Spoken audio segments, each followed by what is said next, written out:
My name is Sarah, a divorced woman in my late 20s. I'm going to share a story that happened about a year ago about my ex-husband's unbelievable betrayal and the astonishing events that followed. I was with John, my ex-husband, since our college days. After graduating and securing jobs, we got married 2 years later. John, who had a sales job at a cosmetics manufacturing company, used to say, "Appearance is everything in sales." And so he put even more effort into maintaining his looks than he did in college. Around the time we got married, his company started doing quite well, so John started investing more in his outfits. He was so particular about his hair that he went to the salon twice a month just to keep it perfect. I mean, you can't have a sales rep for a cosmetics company looking shabby. So I had to hold back my feelings whenever I thought, isn't he going a bit overboard? Especially when comparing his situation to mine. As for me, I quit my job to become a homemaker after we got married. After about a year, I started thinking about having kids.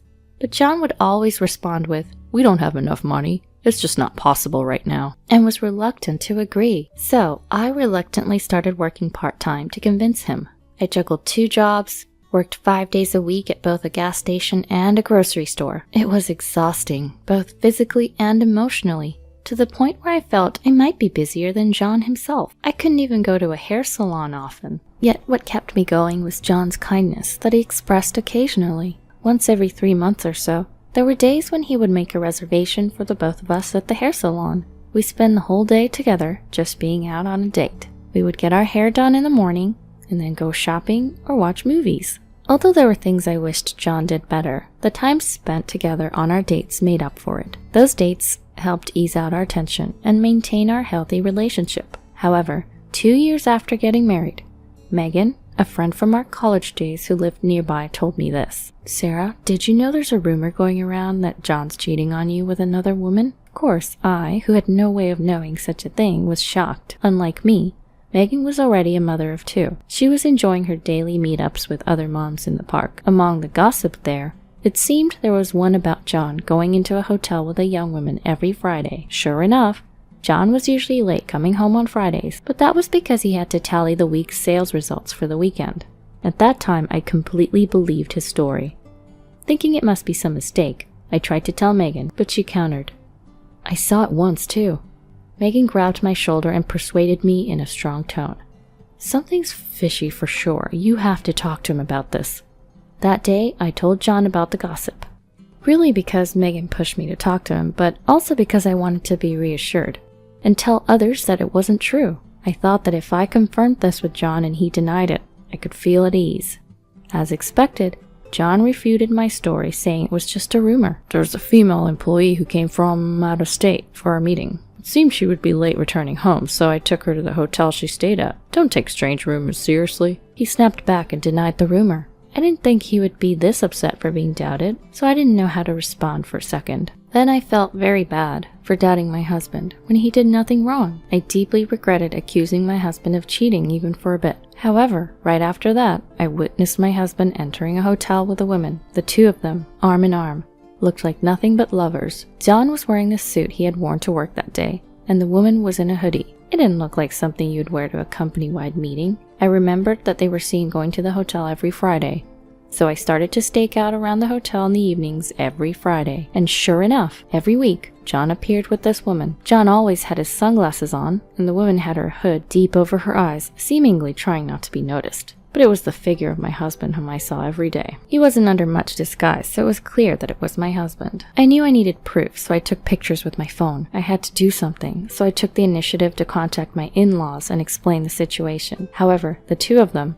who've always been sweet on John, their youngest child, brushed off my story as if it were just a rumor. "What a nice guy escorting a girl who's on a business trip safely to her hotel." Seeing my father-in-law start to praise John, I showed him the picture of John with this woman. "Please, you 2, look at this." The 2 of them seemed a bit flustered when they saw the pictures, but they quickly composed themselves. "A young man with a young woman? It's normal for others to take it that way." The mother-in-law laughed, and the father-in-law nodded in agreement. The fact that it's every week is strange, and no matter how many times I look at the woman's outfit, it doesn't look like she just left the office. Their reaction got on my nerves, so to prove my husband's infidelity, I decided to get some more solid proof. I knew John was careless. He often leaves his phone on the desk with all of his notifications on. Everything pops up on his screen. both the messages and its senders. I'd never thought about going through his notifications until now, but of course, it was different this time. I took a peek at his phone that was left on his desk as usual. "Looking forward to our beach trip on Friday night?" I was both shocked and dumbfounded. I couldn't believe they were brazen enough to chat about such a thing through texts. I felt like they were treating me like I was stupid, which only intensified my anger. That very night, John told me that he had to go on a trip starting Friday night for his company's gathering. He said it so casually, but I knew it was just a facade. It was amusing to see him trying to hide something so obvious, and I felt a sense of superiority. When I asked where he was going, he responded with the name of a beach resort by the mountains. It seems he's staying at a hotel, which we've been to together before.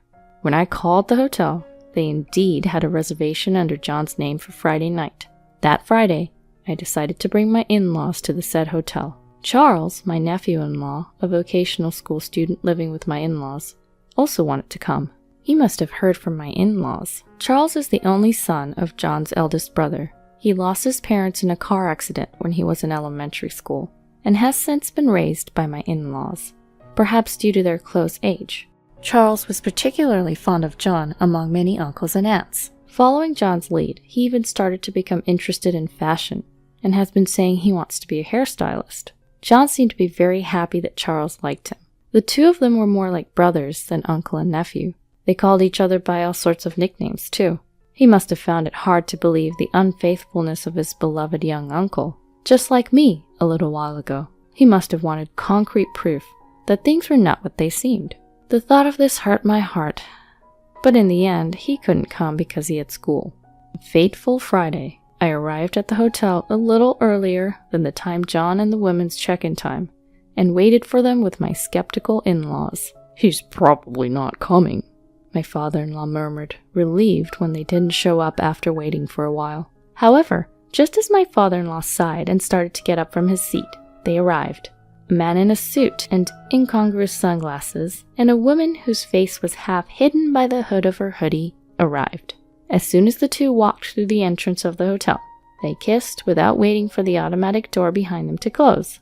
At that moment, the woman's hood fell down, revealing her hidden face. I was stunned by the beauty that had come into clear view. She had cute acorn-like eyes, a small nose pointed up, beautifully upturned lips, and her inner hair beautifully dyed bright red, which was familiar. She was a hairstylist at the hair salon my husband frequented. I had had her shampoo and blow-dry my hair several times. I remembered talking to her across the mirror, saying, "I'm going on a date with my husband after this." I was completely taken aback. I had been unknowingly going to the salon where the woman my husband was cheating with worked, excited about my post-haircut date with him. Did she think I was a dumb old woman, oblivious to my husband's infidelity while she dried my hair? Thinking this, my anger began to boil.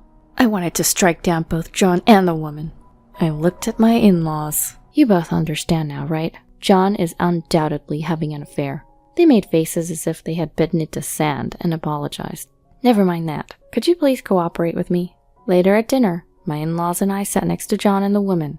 My plan to get back at them was quite simple.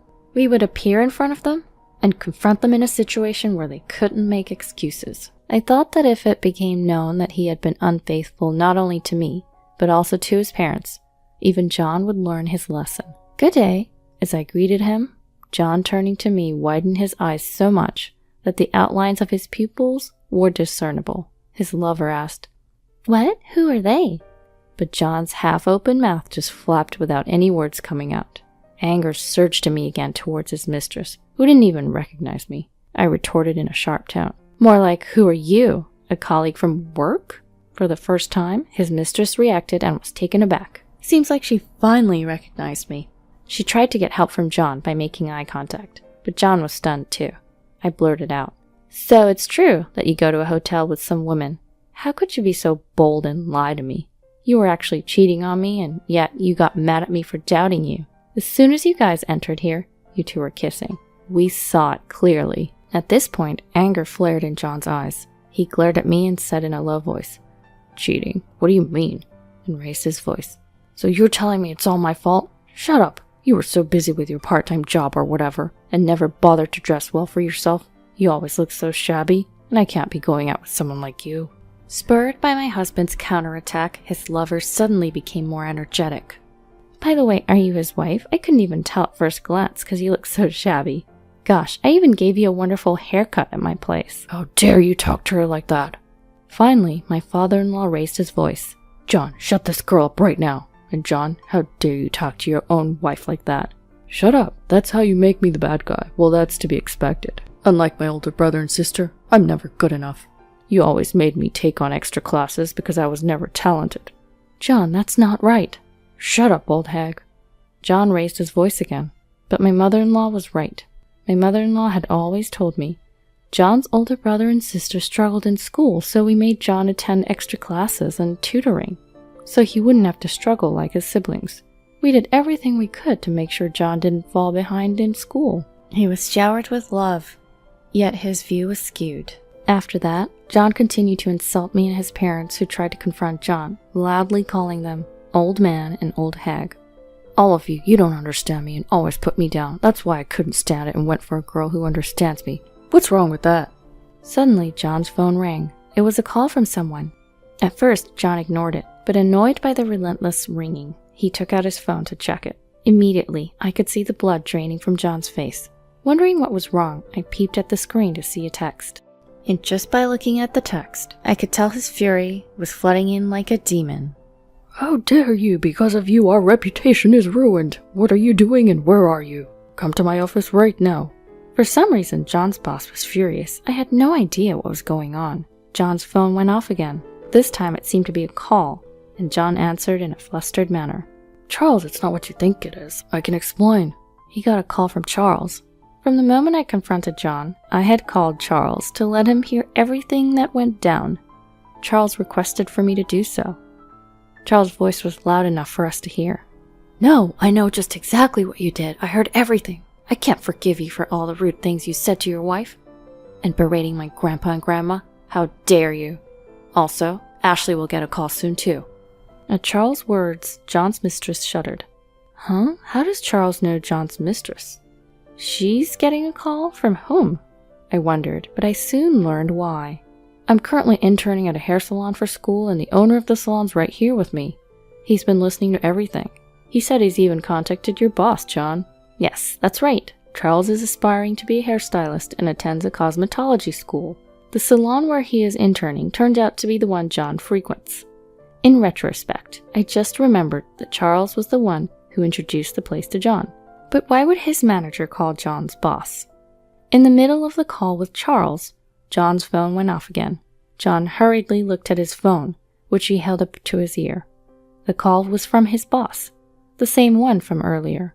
"I'm so sorry." The first thing that John said when he put the phone back to his ear was a strained apology. However, the voice on the other end was just as furious as earlier. "No apology will make up for this. You having an affair with a worker from the hair salon run by our CEO's older brother. I let you be in charge to handle business with that store, since your nephew happened to be interning there. But how dare you make a fool out of us? Our CEO's older brother said he will no longer buy our cosmetics or our shampoo products ever again. He said he'll spread the word to the people in the industry too." I was even more flabbergasted. Who would have thought that the hair salon was a business partner of John's company, and its manager was the CEO's brother? But the most shocking revelation of the day was yet to come. "That girl, she's engaged to the son of the CEO's older brother, right? Did you lay a hand on her knowing that?" I was dumbfounded. The woman had been cheating with John, even though she was engaged to the son of her manager. To summarize, John had an affair with a girl that worked at the hair salon that Charles had introduced him. The place happened to be owned by the older brother of John's company's CEO. The hair salon was actually an important client for John, and even worse, the girl he cheated with was engaged to her manager's son. It was clear that this would cause trouble in many ways if people found out. The audacity of these people. John's mistress also got a call. "Ashley, do you think it's okay to have an affair with your client? You're even engaged to my son. What did you say to his wife? You're fired right here and now. Also, we're done dealing with that company's shampoo and cosmetics. Don't you and your man ever come here again." The frantic behavior of John and Ashley after that was something to behold. Both of them made numerous excuses, and apologized over and over again on the phone, but it seemed to no avail. In the end, John turned beet red, and Ashley left the hotel sobbing. I heard later that Charles, when he heard about John's affair, immediately suspected it was Ashley. So he consulted with the salon manager, and they both kept an eye on the situation here. After that, I divorced John. At first, he said, "I don't need you anyway." But after Ashley told him she had been fired because of him, he turned around and started pleading with me. "Don't divorce me. You're all I have," he said. But I cut him off without a second thought. And now, I've become a full-time employee at the grocery store where I worked part-time, and I'm studying to become the manager here. I owe it all to my years of dedication as a part-time worker. I don't need to rely on John's income anymore. By the way, I hear that John's sales performance has deteriorated rapidly since he lost the deal with that beauty salon. The rumors spread at his workplace, so I'm sure it affected John. According to Charles, John quit the company voluntarily. He was either encouraged to resign or felt uncomfortable staying at his workplace. After graduating from his cosmetology school, Charles got a job at that hair salon. Now I am his regular customer. Although, he being a novice hairstylist cannot yet handle real customers, so he practices on me by cutting my hair. "It's practice, so it's free," Charles says, but I feel bad about that, so I pay at least half the actual price. To be honest, Charles occasionally asks me out on dates, but I want to prioritize my work and my own time for now, so I politely turned him down.